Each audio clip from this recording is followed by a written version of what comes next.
everyone, my name is Rachel. Welcome back to my channel. Today I am bringing you guys my 2021 series wrap up. I'm going to give you guys pretty succinct reviews of all of the book series that I finished in 2021. Just a little bit of a caveat here. I won't be discussing companion book series, so that's mainly going to be like romance companion book series. I'm just keeping this to series that have like an overarching story connecting all of the books. So I'm just going to talk about the series as I read them this year. The first is a duology. It's a YA duology by Danielle Clayton and Sonia Kairapocha. This is Tiny Pretty Things. This was also turned into a Netflix adaptation, which I do recommend that adaptation, but just know that it's very, very different from these books. Basically, this is like Gossip Girl meets a ballet academy. This is told in multiple POVs. We are centering around all of these different students at this ballet academy in New York City. This series just has all the drama and all the tea that you could want from a YA contemporary series. I loved both of these books so much. I gave them both 5 stars. I love how this is like a teen soap opera meets ballet. I adore dance and ballet so much, and I loved how those two things came together in this series. So I personally highly recommend these books for sure. Next series that I have to talk about is one of my favorite series of all time. I actually mentioned the 6th and final book in my top 10 contemporary and paranormal romances of 2021. I will link that up in the cards above. But this is the Succubus Blues series by Richelle Mead. This is an adult paranormal romance series. It has 6 books, like I mentioned. Centers around Georgina Kincaid, who is a succubus. She started her life out as a mortal human. Things go very wrong for her. She ends up making this deal with a demon to become a succubus, which is a type of demon that lives off of the life force of mortal men, essentially. And so now we are in present day. I think this was written around like 2007. She is now living as Georgina Kincaid in Seattle, Washington. She works at this bookstore. She meets her favorite author of all time, whose name is Seth. A romance ensues between the two of them throughout this series. It's so angsty. It's so messy. I mean, obviously they can't ever truly be together because anytime they were to have sex, she would be taking his life force from him. And so much happens throughout this series. There's also a different plot in each of the 6 books, like a different villain or different creature that Georgina and her friends are dealing with. There's also a really fun and sarcastic and dry sense of humor throughout. I just love Richelle Mead's writing style. There's just so much to love about this series. Not nearly enough people have read these books. Like I said, the 6th book was one of my favorite books of 2021. It just ended the series perfectly. It made me cry. It has like the best redemption arc ever. So good. Please give this series a chance. Next up, we have the Hidden Legacy series by Ilona Andrews. Ilona Andrews is a husband and wife author duo, which is fun. Now, what I will say about this is that I have not read the actual entirety of this series because the entirety of the series has not been released yet. I think we're still waiting on the 6th and maybe final book, if I'm not mistaken. But I read the first trilogy of this series. It's basically broken up into 2 completely separate trilogies that take place in the same world, but like this first trilogy centers around Nevada and Connor, and the second trilogy centers around Nevada's younger sister and another main character. So we have this first book, Burn For Me. This is such a cool urban fantasy series. It's so good. The basic premise though is that we have Nevada and Connor, right? They live in this world where there was like this Osiris serum that was developed in the 1800s, and so through the years and through the various generations now there are all of these magical families that exist, and they all have different gifts. So now we have Nevada. She's a private investigator. Her special gift is that she can tell truths from lies, meaning that if someone were to lie to her, she could tell. And so then we have Connor, who is known as Mad Rogan. He is a darkly tempting billionaire with equally devastating powers. He kidnaps Nevada for reasons. I don't want to go into all of that, but eventually they come to terms with the fact that they need to work together to take down the villain of this book, basically. And oh my god, this is just incredible. Like, I will say this first book, there are like little inklings of the romance between Connor and Nevada, but it's not really until the second book that the romance actually happens. But The world is so cool. The magic system is so interesting. There's so many awesome action scenes in this. Like, what more could you want from an urban fantasy series? So I gave all 3 of the books in this first trilogy 5 stars. I did also read the novella that bridges the gap between this trilogy and the second trilogy, and I enjoyed that one. I gave it 4 stars. But yeah, I cannot recommend this highly enough. So, so good. Next up, we have the Grip trilogy by Kennedy Ryan. So this series includes a novella, which I think is Flow, and then we have 2 full novels, Grip and Still. Now, this is a very, very, very hyped series in the romance community, and I can totally understand why. I loved the novella in particular. I gave that 5 stars. Then Grip and Still, I think I gave them both 4 stars. So this series centers around Grip, who becomes this really famous rapper. Then we have Bristol, who comes into his life through Bristol's brother. I think they're twins. Are they twins? I can't remember now, but yeah. So this is one of the most angsty and heart-wrenching romance series that you will ever read. Oh my God. And while I do think it was beautifully written, overall I'd probably give this trilogy like 4 stars. My issue is that, especially in Still, the final installment, for me personally, a lot of the conflicts kind of felt unnecessary, like the conflicts that happened like earlier on in that book. In the later half of that book, things get very like heartbreaking and heart-wrenching. So I'm not really talking about those conflicts, but the ones that happened like earlier in the book, I was like, I felt like those conflicts were written just to keep Bristol and Grip's romance interesting. That's just my personal opinion. And then speaking of the heartbreaking parts of that book, it was just like a little too much for my heart to go through. Like, I don't know, there is a point that for me personally, books just become like too painful, and I feel like that's kind of what happened with Still for me personally. I don't know, because at the same time I do think that this was beautifully written. I feel very conflicted about this series. I did want to love it as much as everybody else does, but unfortunately that wasn't the case. But at the same time, I did still really enjoy it. So I would still recommend it, but clearly I'm very conflicted. So next up we have A Curse So Dark and Lonely. This is a trilogy by Brigid Kemmerer. I read the 3rd and final book, A Vow So Bold and Deadly, in 2021.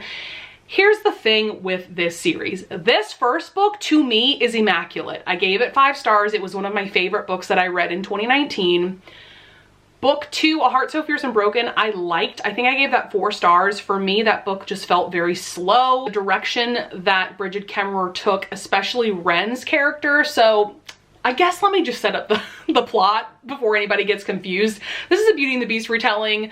And so the main characters of this first book are Prince Ren, who is the one that is cursed. He becomes a beast. He has also been cursed to relive the autumn of his 18th year, I think, like over and over and over and over and over again, until he finds someone to truly love him and break the spell. Then we have our other main character, Harper. She does have cerebral palsy, which I really appreciated that representation, and I have read some Own Voices reviews, and it seems like the representation was well done in this. But yeah, she lives in our world in Washington, D.C.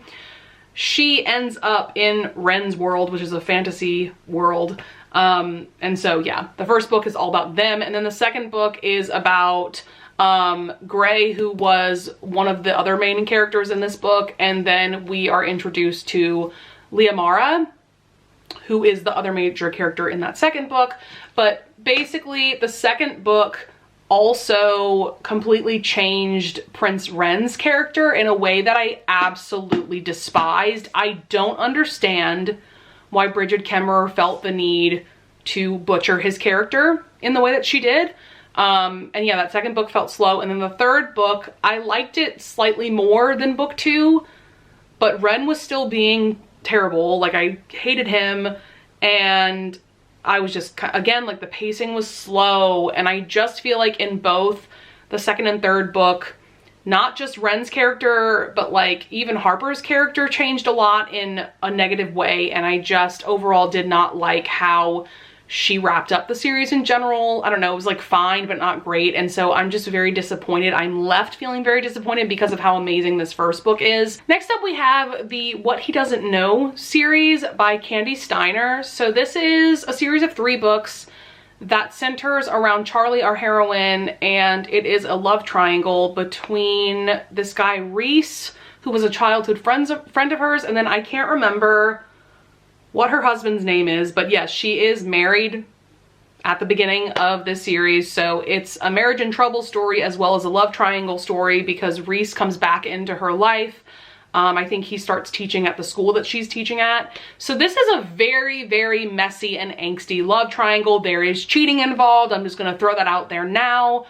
I was addicted to the writing though. I adored especially this first book and the second book. I think What He Always Knew is what that one is called. And like you truly have no clue who she's gonna choose and who she's gonna end up with between her husband and Reese.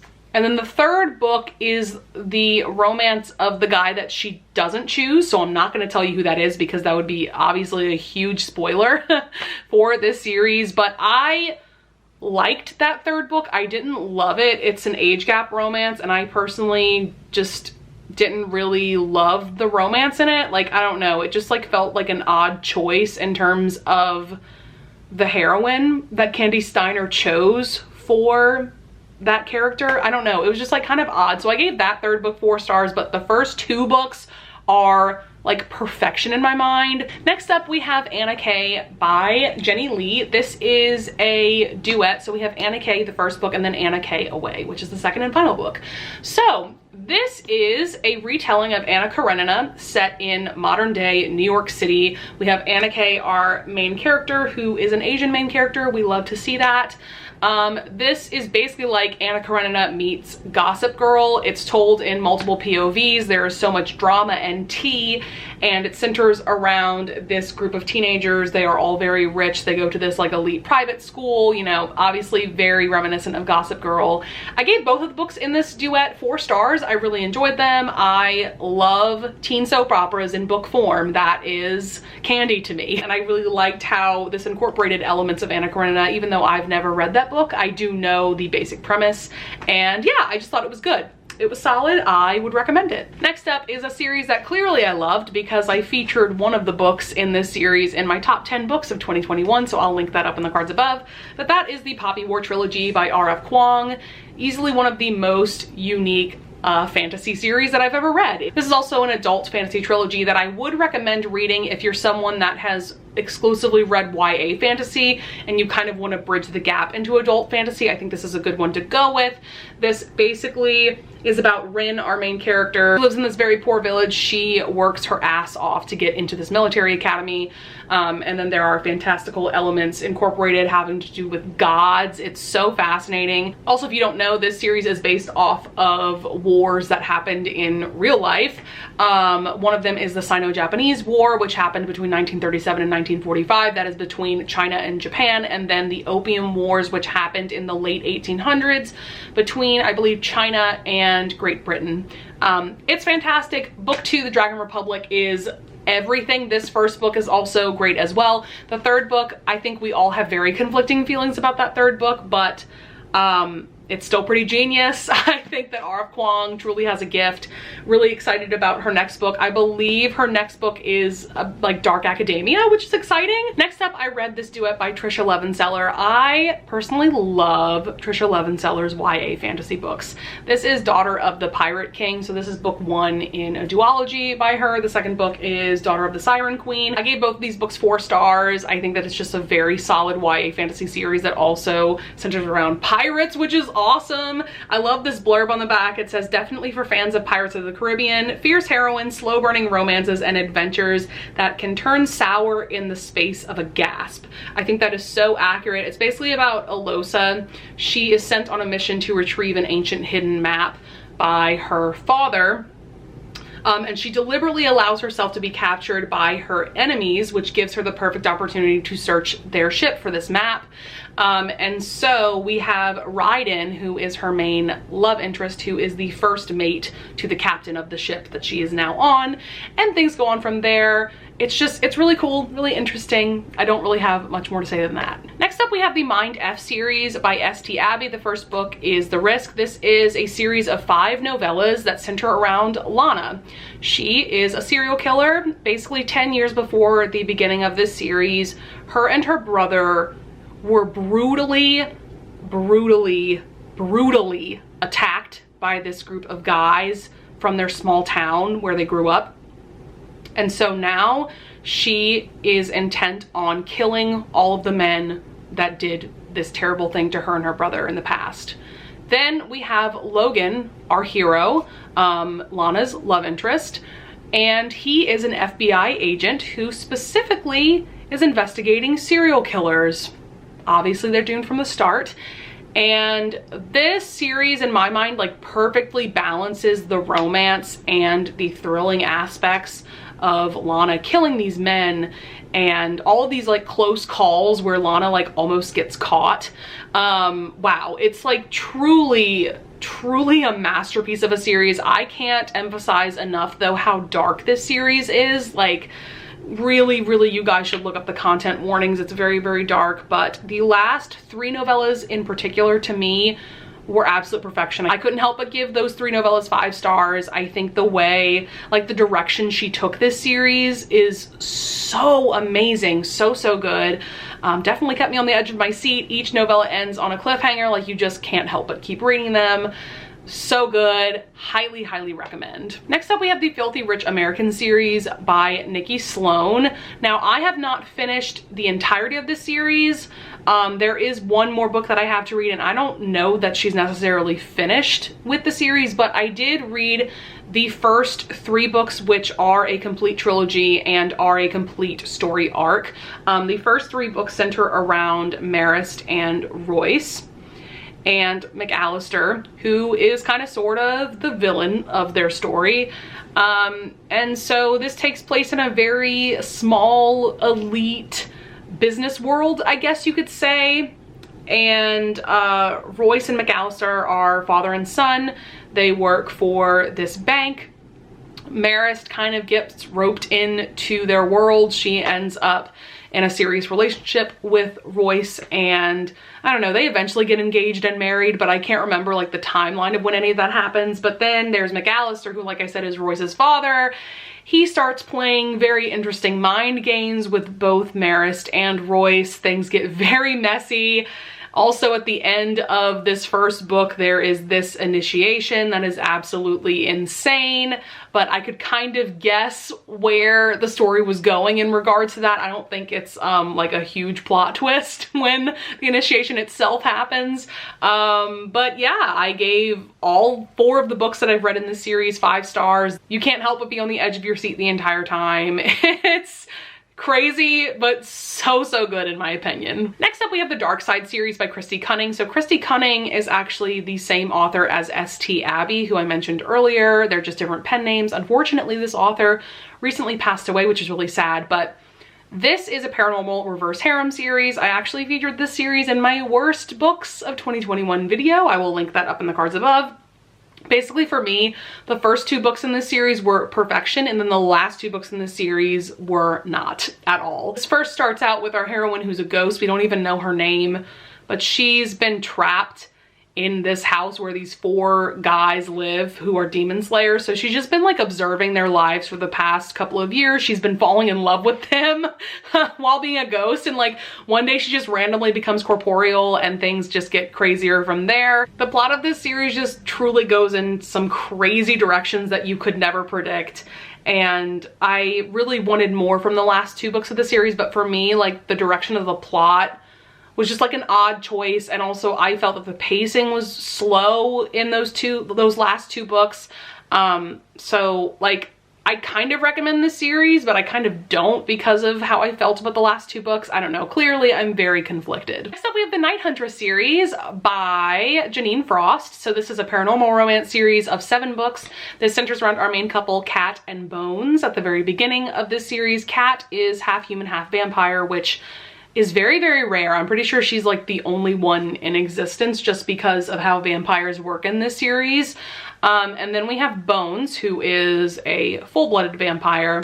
And so we see at the beginning of this book that Kat has just been slaying vampires that have been doing terrible things. So she tries to kill Bones when she meets him, but the tables are turned on her, and they end up having to collaborate together to kill these other vampires, and they start falling in love along the way. And I love this series so much because of Bones, our hero. Like, he is straight up Spike from Buffy the Vampire Slayer. Like, he looks like him, he talks like him, he like is so Spike in the best way possible. And I think overall I gave this series 4 stars because there were a couple of books throughout that I feel like just weren't as good as some of the others, but overall it's very entertaining. I love the romance. The world is very interesting. Yeah, it's a good series to go with if you're just getting into paranormal romance. All right, guys, we have just a few series left. The next one I want to talk about is the Madison Kate series by Tate James. So this is a series of 4 books. It is a contemporary reverse harem series about our main character, Madison Kate. This is a very dark and angsty reverse harem for sure. They come into her life because she essentially gets framed for a crime that she didn't commit, and these 3 guys are involved in it in some way. And so some time passes. I think she was in jail for some time. She gets out. She went to live with another relative. She's now back in their small town, and she is living at her father's house. But lo and behold, these 3 guys are also living at this mansion. And so, yeah, things go on from there. I really enjoyed book 1, and I remember just adoring books 2 and 3. I truly loved the development of the relationships that Madison Kate has with these 3 men. Book 4, which is called Kate, that one kind of went into an odd direction in my opinion, and the pacing was kind of off, so I gave that one 4 stars, but I really truly enjoyed the first 3 books of this series. Definitely has more of a new adult feel to it, especially because in the first book, in particular, they're in college together. And there's just a lot of immature pranks going on in that first book, but then by the second book, things definitely become more serious between her and the guys, and I just think it's a great series. I would definitely recommend it if you're just starting to get into reverse harems. Next up, we have A Good Girl's Guide to Murder by Holly Jackson. This is a YA thriller trilogy that is truly incredible. I gave all 3 books 5 stars. This first book centers around Pippa, our main character. She is a senior in high school, and she decides for her senior project to reopen this murder case that happened in their small town. This girl, Andy Bell, was murdered. So at the time that this murder happened, basically everybody in the town believed that Sal, who was Andy's boyfriend, committed the murder. And so that led to Sal killing himself. So yeah, this is a very dark series, obviously. But yeah, Pippa reopens this case because she truly thinks that Sal is innocent and somebody else is guilty of this murder. And so it's really cool. The audiobook in particular, by the way, is incredible because it feels like you're listening to a podcast. But she's, you know, investigating this murder, and she interviews all these different people that Andy interacted with. And so the audiobook has a full cast of narrators, and it's just so cool. I thought that the second book was almost better than this first book somehow, even though it's like a completely different plot and it's a completely different crime that Pippa is investigating in that second book. And then the third book, which is called As Good as Dead, I will say that Holly Jackson definitely made a choice in terms of the direction she took that third book in, and I'm still not sure how I feel about it to this day, but I couldn't help but give that third book 5 stars as well. I just think the writing is amazing. The characters are so good. The plot twists are great as well, although I will say I kind of guessed the plot twist in this one, like I was kind of half right. But yeah, like everything about this series is great. If you're someone that is very skeptical about YA thrillers, because I know that there are some duds out there, I would highly recommend checking this series out. Last but certainly not least, we have Priest and Midnight Mass, both by Sierra Simone. So this is kind of a little duology within like a larger companion romance series. But this is about Father Tyler Bell, who is a priest, and we have Poppy, who is his love interest. And so obviously this is very taboo because he's a priest. And so, you know, the first book is all about them getting together. I think Sarah Simone's writing is just beautiful. And the way that she wrote about the Catholic faith and about God in general was like stunning. I did not expect that out of this taboo romance. But yeah, the first book is about them getting together. And then Midnight Mass is a sequel novella where Poppy and Tyler are married at this point. And so this novella is essentially a marriage in trouble story where they find their way back to one another. And I thought that this was really well done as well. I gave the novella 4 stars. And like I said, Priest, I gave 5 stars.